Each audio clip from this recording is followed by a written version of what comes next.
Good morning, everybody. Welcome to this morning's press conference at the Jamaica Football Federation. We're so happy to have you both here physically and also virtually as well. Good morning to everybody on the live stream on JFF Live. Before we get into the exciting news that we have to share this morning, we just want to give a reminder to everybody to follow our different platforms. On Instagram, it's JFF Football. The same on Twitter as well, JFF Football. On YouTube, it's JFF Live. And of course, our website, jff.football. We have some exciting information, but we're going to get to that quite shortly. But first, let me introduce our head table this morning. To my far left, we have the General Secretary of the Jamaica Football Federation, Mr. Dennis Chung. To his right, the President, Mr. Michael Ricketts. To his right, we have Assistant Coach Meron Gordon. And sandwiched in between Coach John Wall and Meron Gordon, we have the head coach, Coach Hamer Halgrimson. Gentlemen, good morning. Hope everybody is doing well. Before we get into some remarks from our President, we'll first have an opening prayer. Let us pray. Our loving, kind Heavenly Father, we're grateful, we're thankful for another wonderful day that we have come together. So at this point in time, we kindly ask that you may help us and continue to provide support to us, Father. Members of the Jamaica Football Federation, staff, administrators, players, coaches, help us to unite as one as we get prepared for an exciting and busy month of September ahead and beyond, and look to qualify for tournaments that lie ahead. Give us the strength that we need, give us the energy so that we can all achieve our respective goals. We ask all these things now through your loving Son, Christ Jesus we pray. Amen. All right, first, let's hear from the President of the Jamaica Football Federation, Mr. Michael Ricketts, who will give some remarks. Mr. Ricketts, you can sit down, all right? Yes. Thank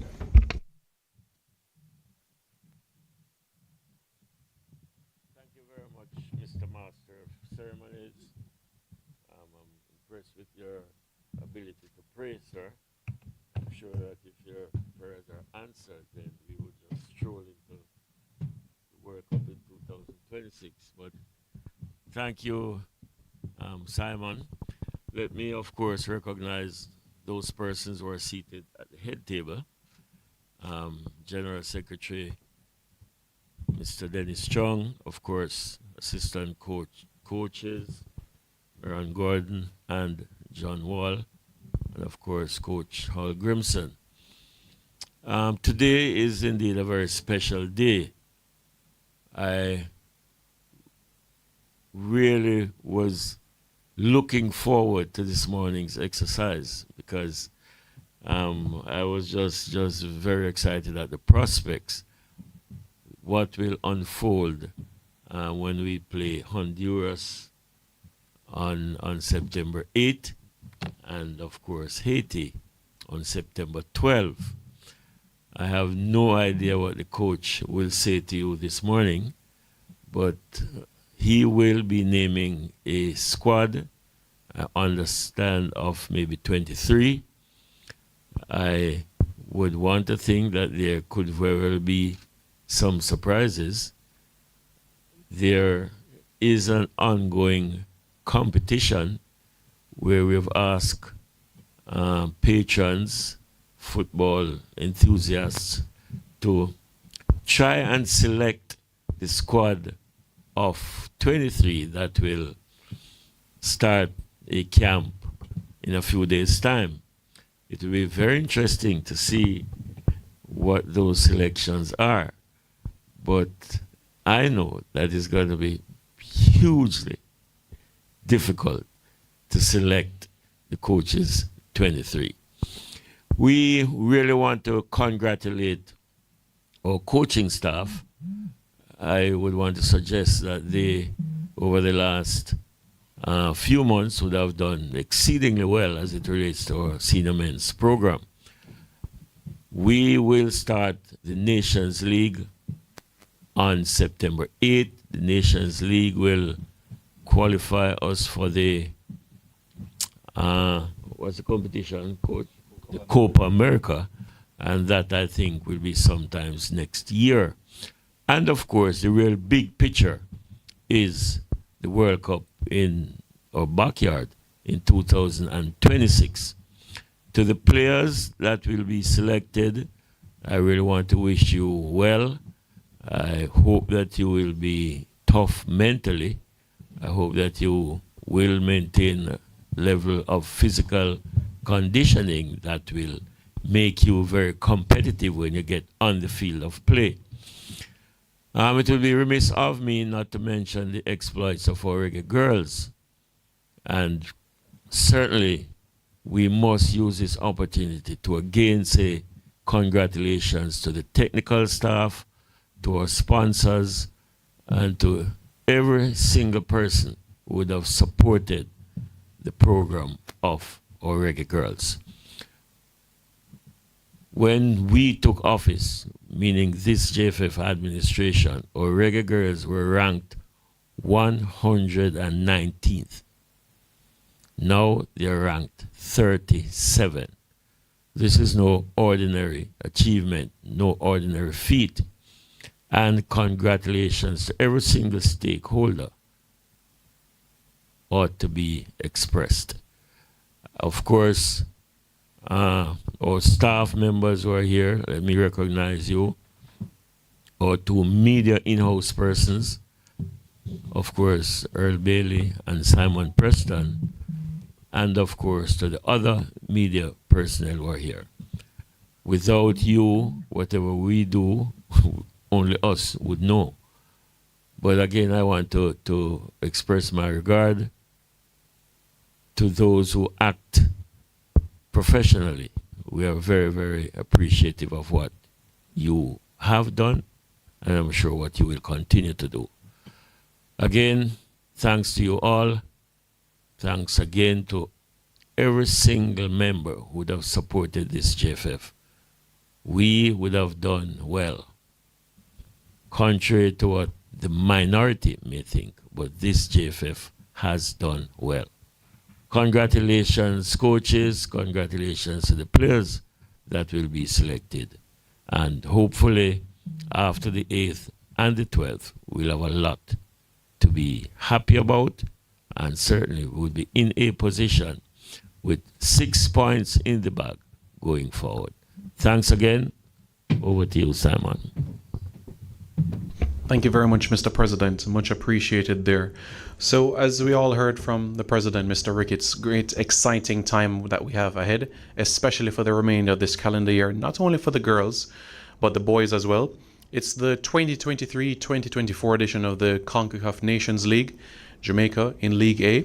And of course, in Jamaica's group, there's Haiti, there's Suriname, there's Cuba, there's Grenada, there's Honduras. Jamaica will be in action this month against Haiti and Honduras. Firstly, Honduras on September 8th and Haiti on September 12th. In October, Jamaica will play Grenada away on October 12th and Haiti away on October 15. Now, this CONCACAF Nations League serves as a qualifier for the Copa America, which will be held in the United States next year. In order to qualify for this competition, Jamaica, we will need to finish within the top 6. So after this group stage, the top 2 teams from the group stage will qualify for the quarterfinals. And if you win your quarterfinal, you automatically qualify for the Copa America. If not, then there will be a second opportunity via the playoffs in order for Jamaica to qualify. So we were there in 2015, we were there in 2016, and looking to make our third appearance at this Copa America tournament. On the girls' side of things, as we know, September 22nd, against Canada, the first leg of the Olympic playoffs, the second leg in Toronto on the 26th, and that will be the last ticket for CONCACAF for the Paris 2024 Olympics. As we know, we have a good omen with France. France 98, 2019 in France, the Olympics next year, also in France. So we're certainly looking to create more history, especially in France, by qualifying a team to the Olympic Games. That would be a first for Jamaica. So we're going to have some remarks from our head coach, Coach Heimer Helgrimson, and then afterwards we'll get into the squad announcement. But Coach, over to you. Thank you. Thank you, Simon. Am I on? Am I on? Okay. So, like previous people here speaking, I like to start from our behalf to congratulate the Reggae Girls for their successful World Cup campaign. Showed noticeable spirit, good attitude, good team spirit, and solid, especially solid defensive performance that all teams should start to try to build, and we can learn from them, start to build from defense and going forward. And that success, their success, will give us energy into our games coming up now in September. Again, also under 15 did a good tournament, made it to the semi-final, isn't it? Yes, made it to the semi-final. So a lot of positivity surrounds Jamaican football at the moment, and we should try to use that to our benefit to go forward. Before we talk about this upcoming matches, upcoming squad, I like just to look a little bit in the mirror and look backwards to the Gold Cup. We were very satisfied with that tournament, even after analysing the matches after the tournament. They even felt better than when we were in the tournament in itself. So more positives from analysing the games. We feel that we are getting stronger as a unit. We are getting stronger as a team. Good performances from players. There were new faces coming into this tournament with very little preparation period prior, and we were really happy with these new faces, new additions, and we know these players will grow into the team, play even a bigger role than they did in the Gold Cup. So lot of positives. If we talk tactically, we know we can improve in areas like in the attacking game, better ball position, keeping ball possession. We can improve that, will improve that, but these things, they take more time than organizing a good defense. But we build on a strong and solid defense in the future. You want to add something to the Gold Cup, guys? Well, overall, it was a pleasant experience. I think the time spent will only benefit us in the future. And the fact that we're at this stage and the initial step with Gold Cup is hopefully just going to propel us further along in our process.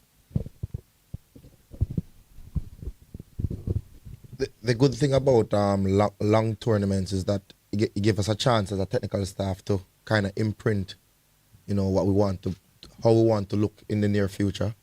And I think, we started that, and I think we could see, in terms of ball possession, we were much better than we were defensively as a team. Apart from that last game, defensively as a team, I think we were very good. So it was a good tournament for us, and it's a good thing to build on. Yeah, agreed. For us as national team coaches, this time spent together is hugely important for us. So again, the importance of qualifying for Copa America next summer will help us grow even more in preparation for the World Cup in 2026. Bringing us back to the current games and the current competition, the Nations League. So of course we want to number one qualify and be Nations League champions like all other teams starting a competition. So that is one thing. It's just an extra spice that doing well in this competition gives us a chance to play in the Copa America, which is a even bigger competition than the Gold Cup. So in the process of growing as a unit, as a team, it's really important that we qualify for competitions like this to keep the growth going. So also it's a good preparation for the World Cup to play bigger and bigger tournaments, preparing because we say and we aiming for, of course, to get into the World Cup in 2026. So just preparing ourselves, playing a big tournaments like this. Another thing is FIFA ranking means a lot in national team football today. So Mr. Ricketts, the president, talked about the women's. They jumped a lot of seats in the FIFA ranking. We after the Gold Cup went from 66 to 58, 66 to 50, something like this. 57, okay, even better. And for example, in this Nations League tournament, the top 4 ranked teams, US, Canada, Costa Rica, and Mexico, don't need to play the group stage. They automatically qualify for the semifinals, and that is a huge benefit for them. And we want to be in that position to not need to play a whole group matches to be able to play for the top 4. We want to be top 4 in the ranking, and I would say our goal is to get below 40 on the FIFA ranking. I think the quality we have should get us to below 40, and that would be a huge success for us. Back to these games, if we talk a little bit about our opponents. So wanna take one? So I'll speak about Honduras. Honduras is a team that, you know, always a very, very competitive team with Jamaica. In the near past, I've done well against them, but the games are always very close. I have a new head coach, Reda. He's no stranger to Jamaica. I think he coached 3 teams, played against Jamaica before: Chile, Colombia, and Honduras. You know, he was in Honduras before, went away, he's back now. A lot of these players played for him very young, so he knows these players very well. I think he's very tactical. He's not afraid to change in mid-games in terms of his tactics. So I know we have our hands full as a technical staff, you know, to analyze before and even during the game. But I think we're going to do very well against Honduras. So to start off the campaign positively, we're definitely heading for 3 points against Honduras.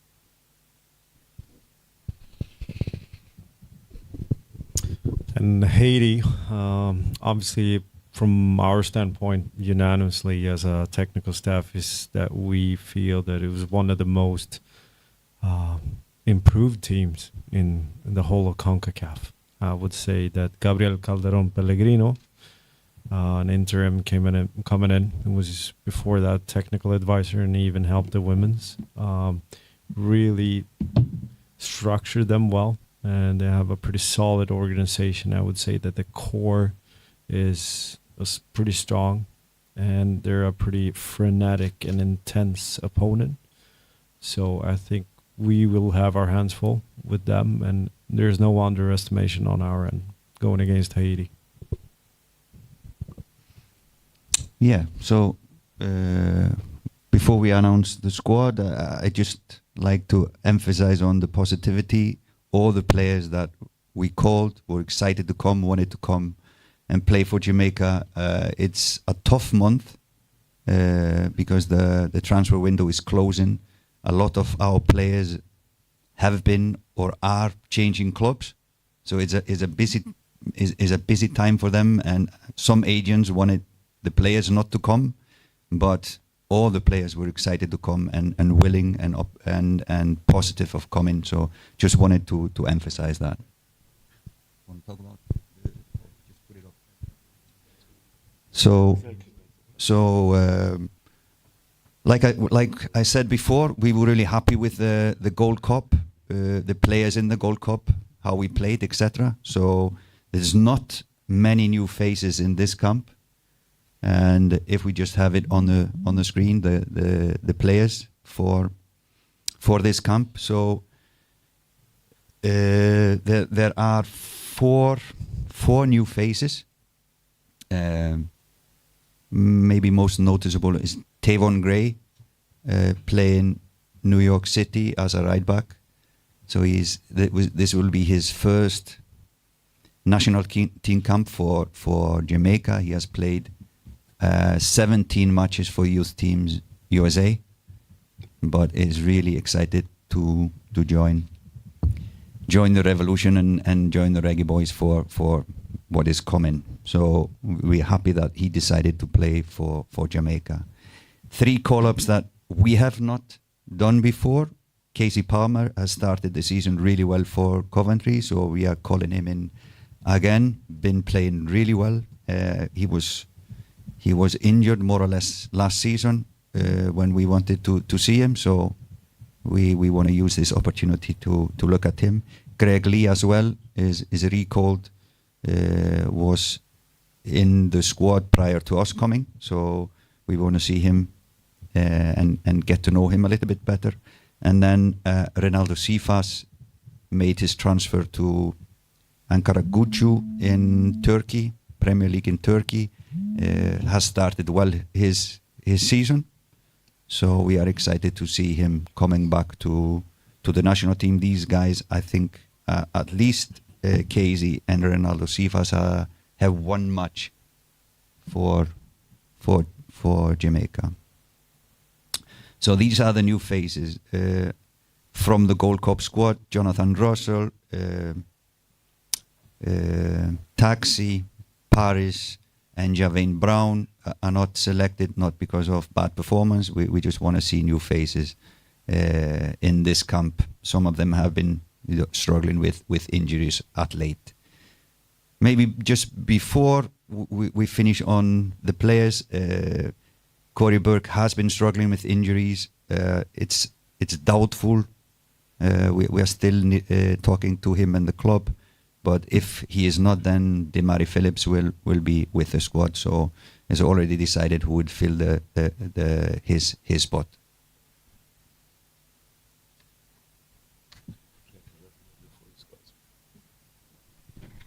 Simon, could you just now name the full squad? Thank you very much, Coach. Really appreciate you giving that comprehensive update for us. So for the benefit of those who are physical at the Jamaica Football Federation headquarters and not virtually, I will name out the names so that everybody can be able to see it. So the goalkeepers, Captain Andre Blake, Jamali Waite, and Kanaya Boyce Clark. Defenders, Damian Lowe, Tavon Gray, Ethan Pinnock, Amari Bell, Dishon Bernard, Dexter Lembikisa, Adrian Mariappa, Greg Lee. The midfielders, Casey Palmer, Joel Latiboder, Daniel Johnson, Bobby Reed and Kevon Lambert. And the forwards, Leon Bailey, Mikel Antonio, Demarai Gray, Dejan Whisper Richards, Corey Burke, Shamar Nicholson, and Ronaldo Sifas. So as Coach made mention, 4 players that were in the Gold Cup squad, 4 adjustments in this squad. The games September 8, 12, and of course the Reggae Girls game on the 22nd, and an update for those also virtual as well in relation to how they can be able to come to the game in particular. There's 2 ways, and one is via website. You can purchase your tickets online in particular, and the link, I am pleased to say, is now live, or you can go on www.caribtix.com/Jamaica Football Federation. That is www.caribtix.com/Jamaica Football Federation to purchase your tickets for these upcoming matches. It's $1,500 for bleachers, $5,000 for grandstand, and $7,000 for the VIP. There is, of course, the triple bill, where if you intend to go to all 3 games, then there is a special. For the bleachers, it's $4,000.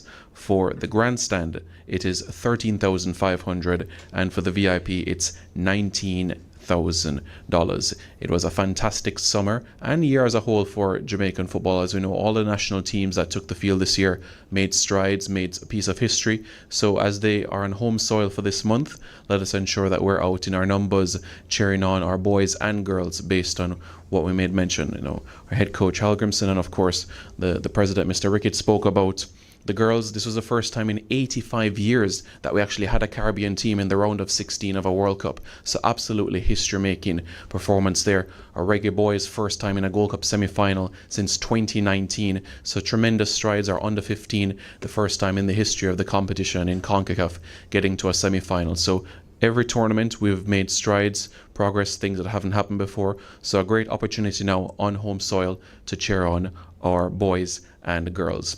At this point in time, we now open the floor to the media for questions that they can ask towards our head coach or assistant coaches, or also our administrators in Mr. Ricketts and Mr. Chung.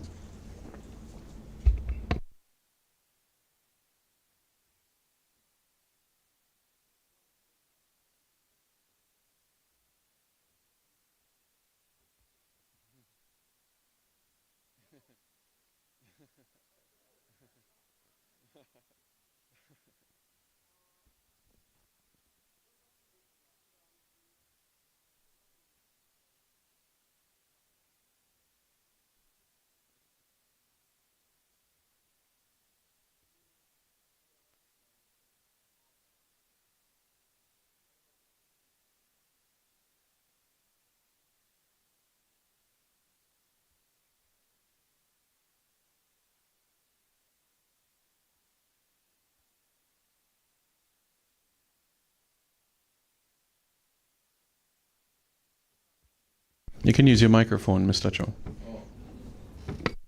Saying I'm trying to understand the relevance of that, why you need the cost. We don't normally push the cost out. Put the cost out in terms of for the preparation.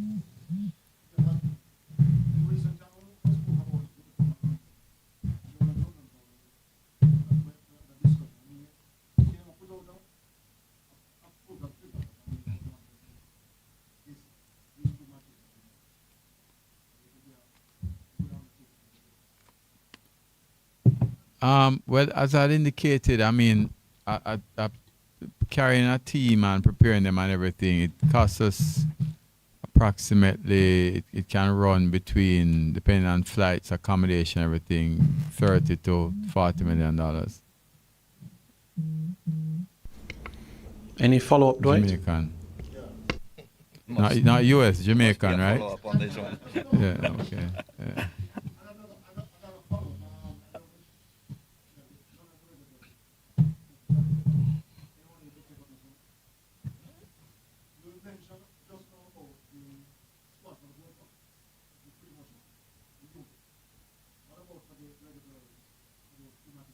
The squad? I can't talk to that. If I or the president answer that, you're going to tell us we're interfering. So we'll wait on the coach. Right, Libby? Yes, Dwight. So that game is a 20 seconds, so a little bit more time before the women's squad would be announced. So this is strictly for the Reggae Boyz in the upcoming Nations League assignments. Anyone else with any questions presently?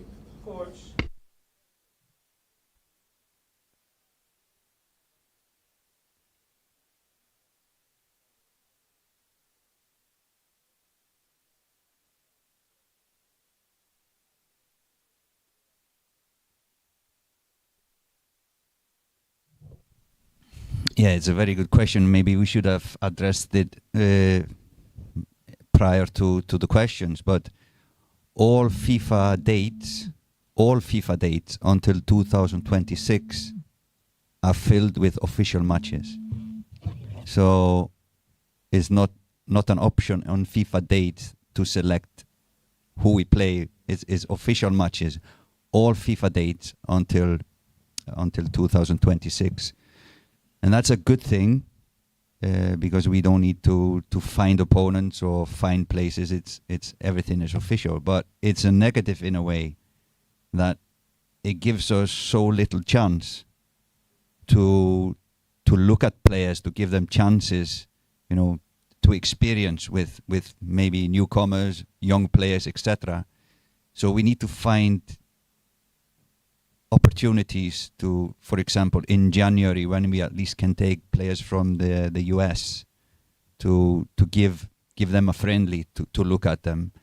But also really important is the under 21, and that has been what we have been pushing them, and now we have a good response on that, to build the team for the World Cup in 2026. We need to start regularly to play with an under 21 team so they can get the platform to grow. Maybe John can add to this one. Yeah, because of the lack of maneuver. But with all the dates spoken of, is that we have to start looking at actually using the FIFA window for U20 games. Meaning that means that I will be the head of that. And it means that we can actually start calling up more players and expand the pool of players that we can select from. Because eventually, if you continue in this route and have the squad as trim as it is in a way, you will start biting your own ass. And we don't want that to happen.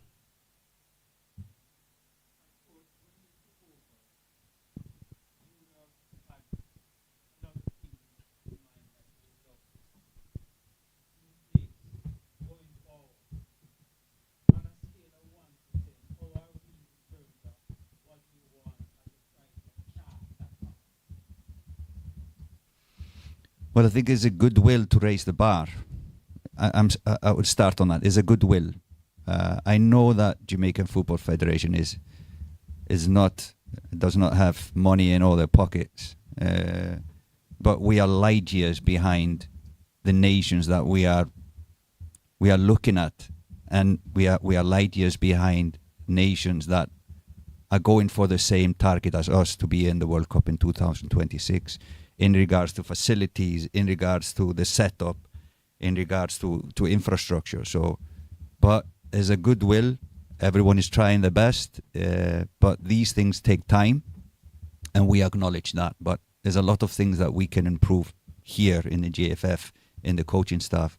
But we are trying to raise the bar. We know that it will take time. Some things we need to wait a longer time for than others. Something we can change immediately, but it just takes hard work and a smart work to improve these things. But on a scale from 1 to 10, maybe 5.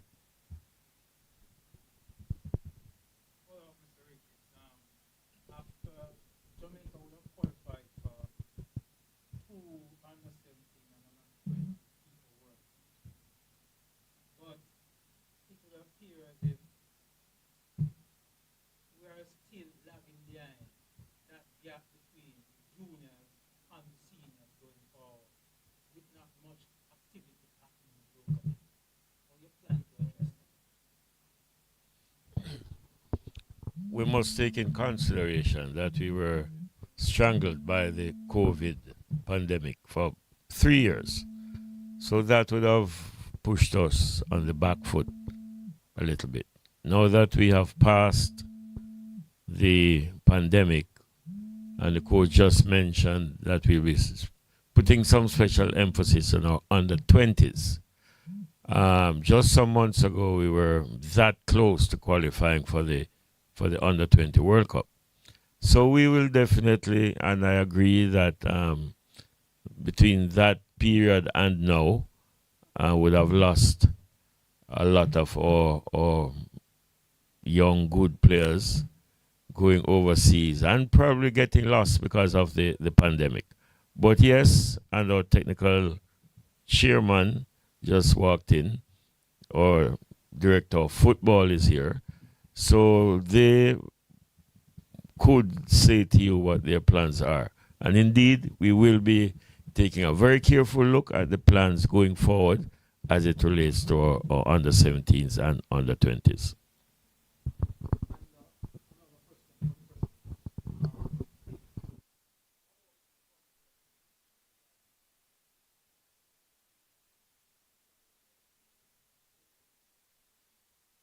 Still actively in the marketplace. We are getting some sponsors on board, some new sponsors. And we just hope that we will be able to market the product effectively. So we would be in a position to attract as many corporate entities as is possible. Yes, go ahead, gentlemen.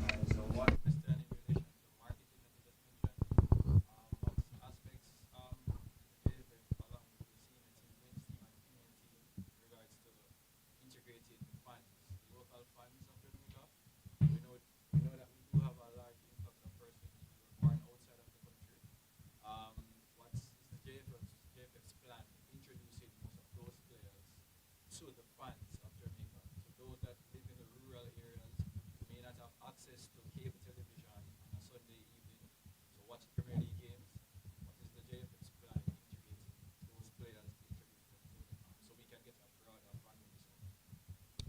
Yeah, we and probably Simon could help us with that.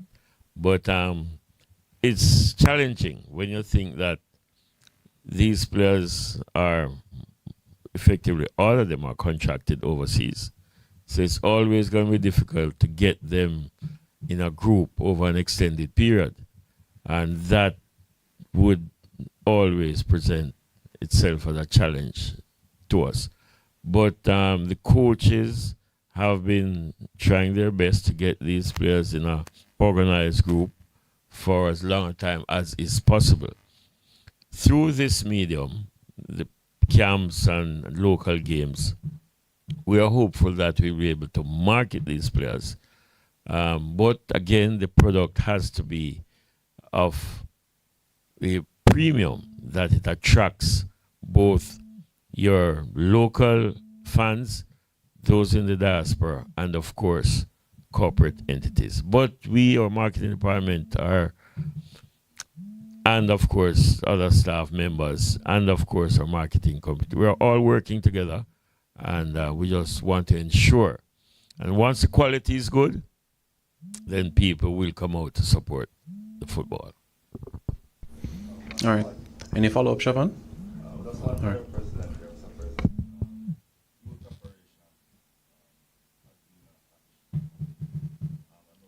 Say that again? Youth.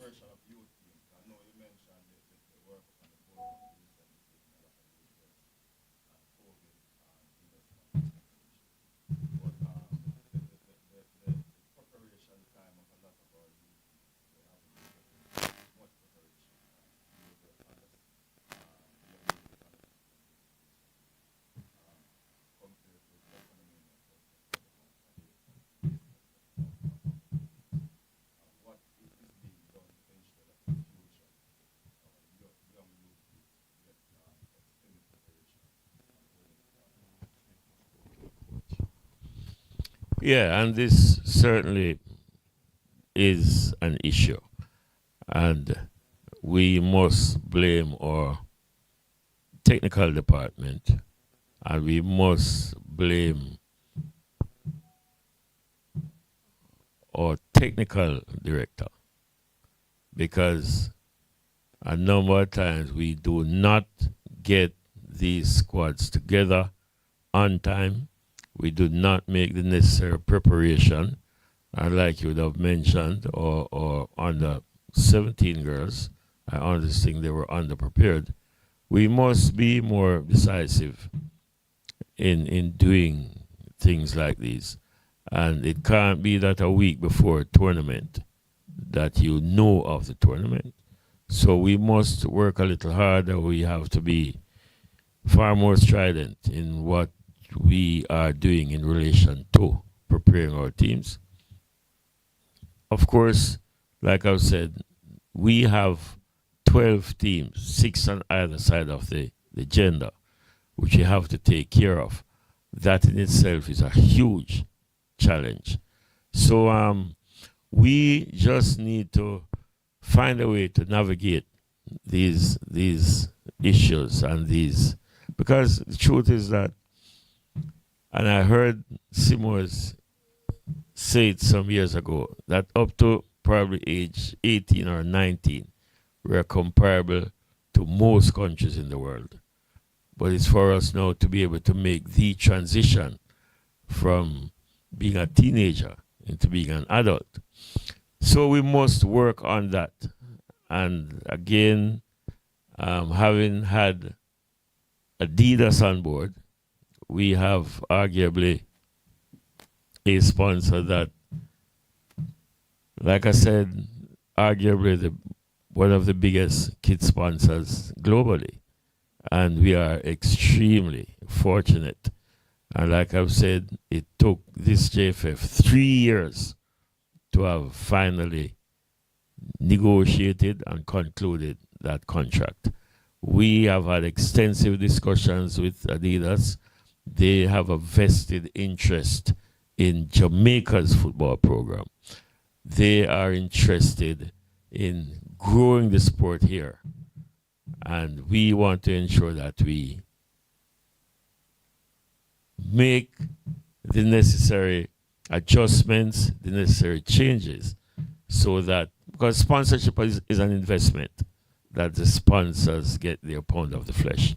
They are, we are in negotiations now as it relates to grassroots football. And of course, we want to take it from grassroots right up to our youth programs.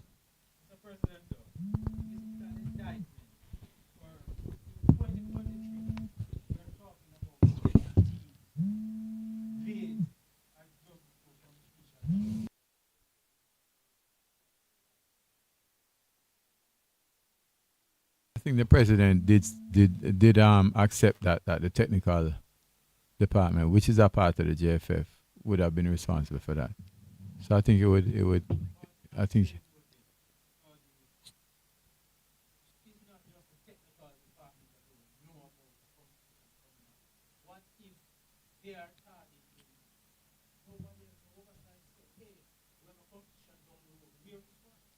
yeah, man. So the president has accepted it. So what you're saying, the president has accepted. What I can say is that after the game, I spoke with the coach, right, the under 17, and he brought up that matter, and I told him to submit something to the technical director and the technical chairman about ongoing camps, which he wants to have at least once every 3 months.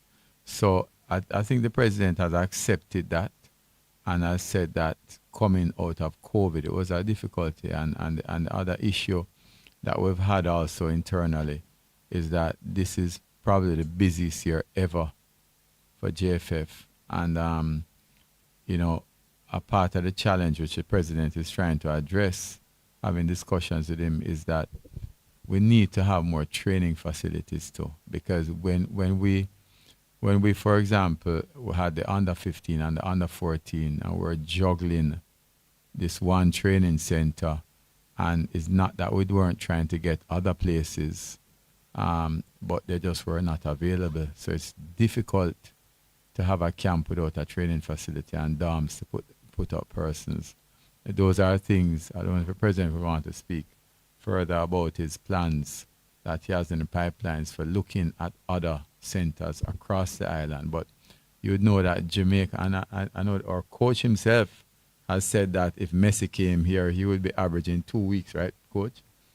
Because there's no pitches. I mean, we're trying to have an international match even from an organizational level. And for the U17, for example, we had one option, which was Sabina Park, because our national stadium was hosting an R&B singer, right?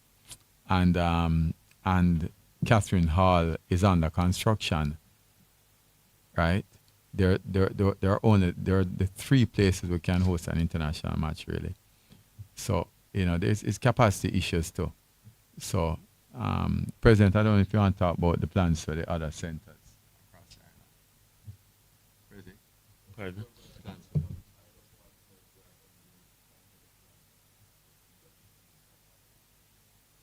To do what?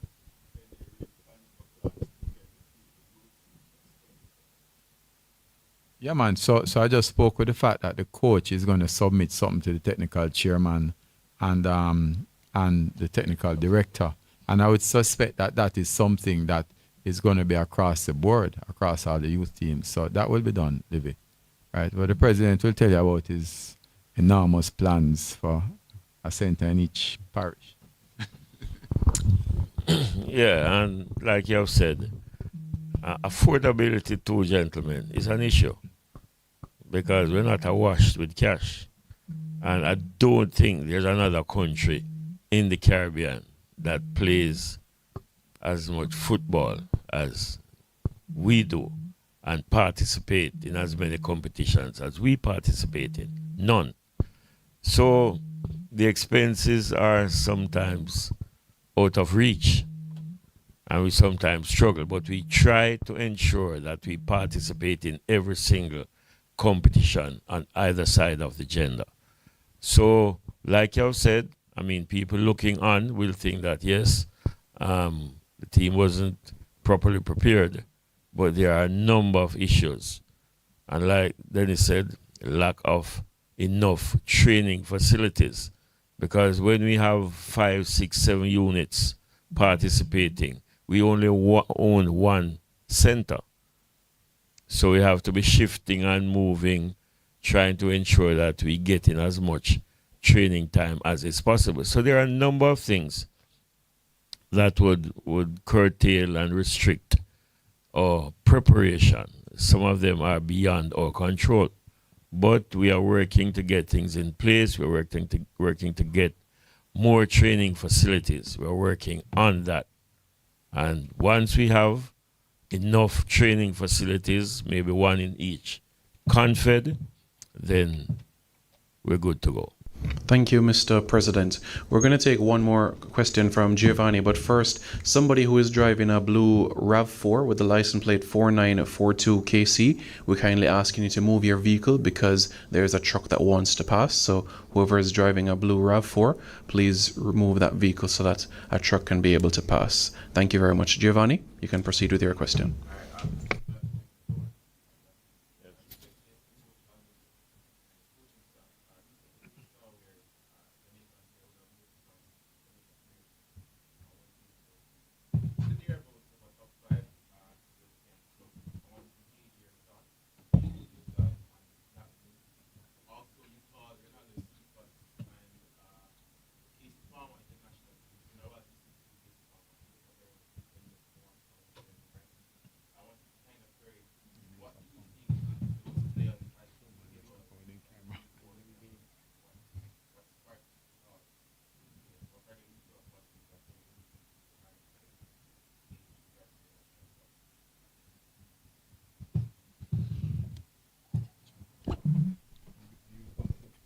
So a very interesting move from Trivante to go to Salernitana. I know that club a little bit, so it's going to be worthwhile looking at when and if he gets a playing time. It's a good team, fantastic city, and we are really excited to see how he will develop there. I hope he will soon get some playing times, but we will see.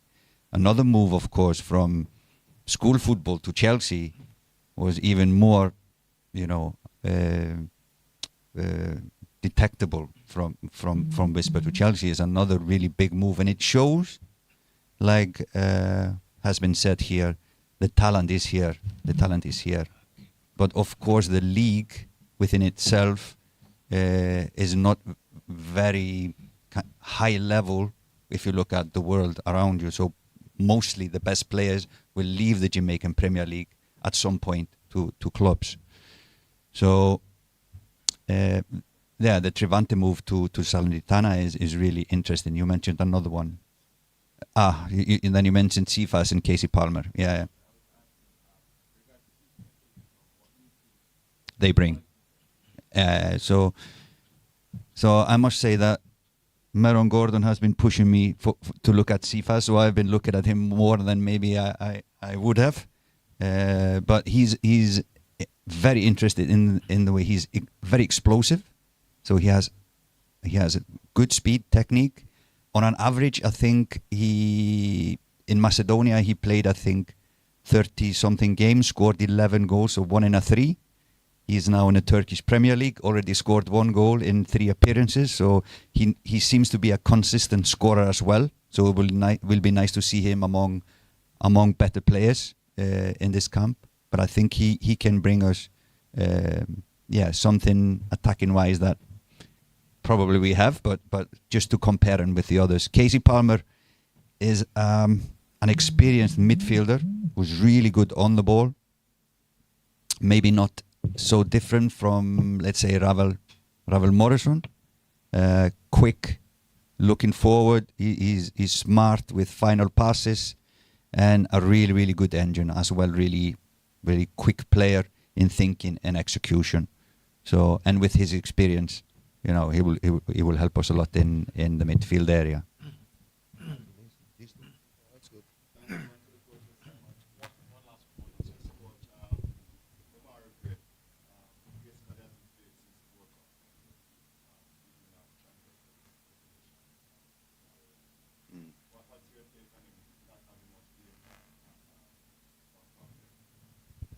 Yeah, of course, we as coaches would like our players always to play all matches and as many as possible at the high level. We've been monitoring his situation, and it's been quite strange. He is changing clubs, or was changing clubs, but it collapsed. So it's been a twist in his transfer. He's working really hard. He's training really hard, and very motivated to come and play. I would say the same situation with Shamar Nicholson. He hasn't been playing. He's changing clubs. So, like I said, this moment for football players, early January, end of August, is always difficult because the window is closing. There's a lot of options. You need to look at all the options. So it's a difficult moment. There are more players that are not playing. Now, Dijon Richards is not. He's not 18 yet, so he cannot go to England. So another one that hasn't been playing much. But normally this is the situation for national teams in September.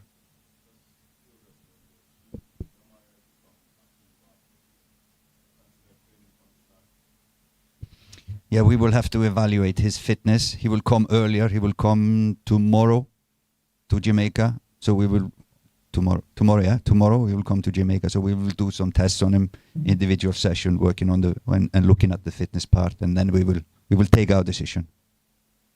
Thank you very much, Coach. Thank you very much to the members of the media as well. We look forward to your exciting stories as well later today when the squad is revealed publicly across the different platforms, TV, radio, print, online as well. And, you know, as Coach mentioned to the squad as well, some players will be coming on home soil for the first time and even making their home debut. So let's ensure that we make them feel at home at the National Stadium as well. The likes of Demarai Gray, who will most certainly his home debut, the likes of Joel Latibody or Casey Palmer and others in the squad that have not played on Jamaican soil just yet. So we look forward to welcoming them. Just a reminder to everybody, you can purchase your tickets for the game online at www.caribtix.com/Jamaica Football Federation to purchase your tickets for the game. You can also come to the Jamaica Football Federation headquarters as well to get your tickets as well, and also it'll be printed for you here as well. Bleachers $1,500, grandstand $5,000, and also VIP $7,000. The team will get into camp next week. Thank you very much to everybody who has tuned in as well, on live as well, and also to the technical team as well that has set up everything in the production element. OC, Siobhan Peart, MG, thank you all so much for putting on this immaculate job. The president of the Jamaica Football Federation, Michael Ricketts, our GenSec, Mr. Dennis Chung, coaches as well. Thank you. Yeah, that's right. Coach Halgrimson and our assistants, John Wall and Maron Gordon as well. Thank you very much, everybody, and have a pleasant rest of the day.